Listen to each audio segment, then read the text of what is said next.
Okay, joining me at this time, ladies and gentlemen, is California Congressman and Chairman of the House Oversight Committee, Congressman Darrell Issa of California. Congressman Issa, welcome to the Rick Amato Show.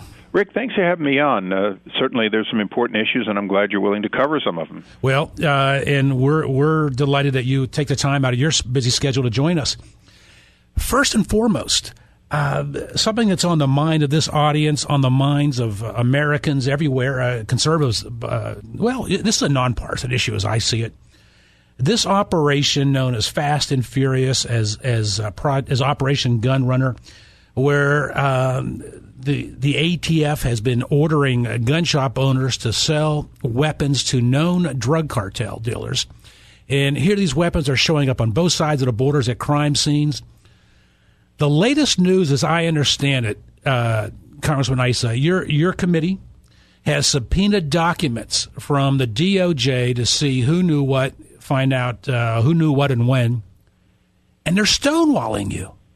Well, absolutely. The good news, though, is that the dedicated men and women of ATF and the Justice Department are breaking ranks and coming in as whistleblowers. We've had numerous voluntary interviews that are giving us a real understanding of what went wrong and an understanding that the decision was made far above their level. Far above their level. And that implies, here we have stonewalling, here we have these whistleblowers coming in from the field, coming in from the trenches, the front lines.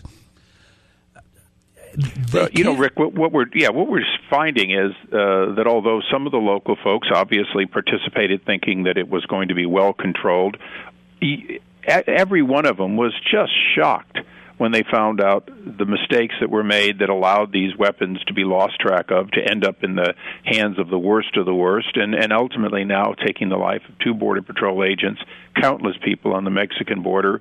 And, we've only recovered a few weapons. So when you look at perhaps thousands of weapons, you're looking at an accumulation that is going to go on for years.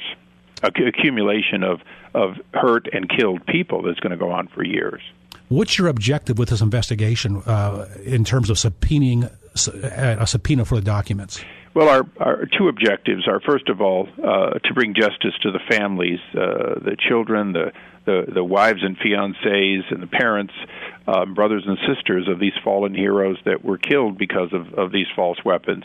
But another one, which is in many ways almost as important, is we have to put confidence back in the system on both sides of the border, that law enforcement doesn't let weapons walk, doesn't contribute to a situation that the Mexican government has called an act of war. Yeah, it's astounding. Here we are, critical of Mexico. Here the administration's critical of its, lax gun laws. Not my words, theirs.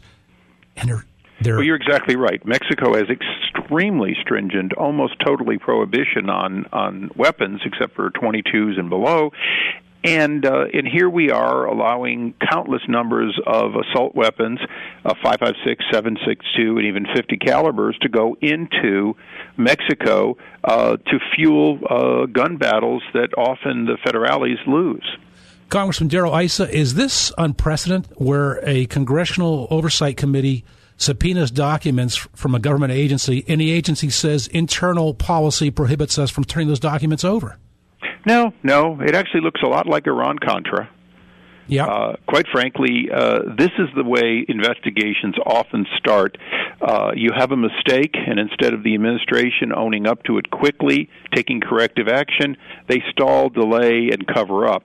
And that seems to be what's happening here. And the good news is that the law enforcement personnel who are caught up in this, whether they were participants or simply became aware of it, are horrified by it, and we're seeing voluntary contribution of information, materials, and so on that are causing us to begin to really understand the high level of justice that was felony stupid enough to participate and to make this happen so poorly. And again, we're not done with the investigations, but what we do know is this was not a decision made in Phoenix or Tucson or Laredo. This was a decision made in Washington. Wow. And the fact that you compare this to Iran-Contra, the fact that they've denied your request for a subpoena, the silence, if you will. The silence is deafening, and I use Iran-Contra for one particular reason. When the scheme of Iran-Contra was started, they were going to deliver these, rockets. They were going to deliver these small missiles in a defective way. They were going to make sure that they never actually delivered to the Iranians a dangerous weapon that would be functional. Unfortunately, put the wrong chip in them, and they ended up with very, very dangerous weapons. Here we have a similar situation. As we've read the basic plan, the plan was to keep track of the weapons, supposedly. But when we look at how it not only didn't happen, but when it continued to not happen, when they continued to lose track of the first few hundred, we realized they continued this project. And that's really, it's not the original mistake, it's not the original failure to do the job right. It's when they recognized it, they continued doing it. When we discovered it, they began covering up. What's our next step? What should we expect next in this we story? Have people, literally, we had people in Mississippi yesterday, and we will have additional discovery over the next few weeks. As you can imagine, justice has dispersed many of the knowledgeable people to other areas, and our investigators are going out, interviewing them, as I said, mostly voluntarily, actually so far all voluntary. But we're going to begin holding hearings here in Washington to get the facts. I expect that I will be going to Mexico, perhaps partially for fact-finding and perhaps to assure the Mexican government that we will get to the bottom of this. We will have justice on both sides of the border, because right now our relationship with the Calderon government, which is the first government in a very long time that is helping us in the war on illicit drugs and the war on smuggling into the U.S., we need to keep them motivated that this will never happen again, that their cooperation is appreciated.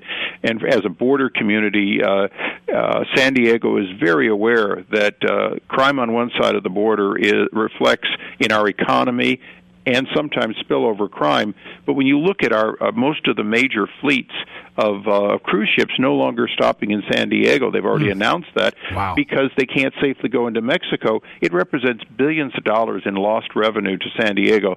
So there's both the literal loss of life, but it's a devastating impact on border communities like San Diego.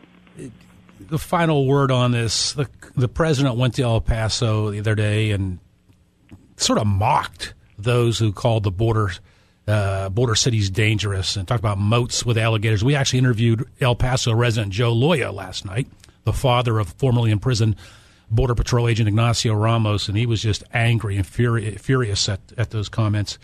What is your response to the president's speech there? Well, as we've learned, just because the president says it doesn't make it so. He talks about the fence is already done when it clearly isn't. He talks about now it's time for the other side to make some sort of concessions on basically amnesty, when in fact he's never implemented E-Verify or anything else that's going to really reduce illegal immigration once people get over the border. And very clearly, violence along the border is getting worse. We've had committee members who went down to look at areas of the border and were told by Department of Homeland Security, everything's safe. And then when they went to go there, they said, our agents aren't allowed to go to that area. Literally, armed agents were not allowed to go into areas on the U.S. border, U.S. side of the border, because they were too dangerous. So it's very clear that this is fairly disingenuous. And what the challenge really is for all of us, Rick, is we have to be honest about the facts. The Republicans that I know are willing to work with any administration to solve both the worker programs and the security programs, but we're simply not willing to put our heads in the sand like ostriches and pretend there isn't a huge problem at the border when there clearly is. Fresh and candid talk. I know that will be appreciated by many of our listeners tonight, Congressman Darrell.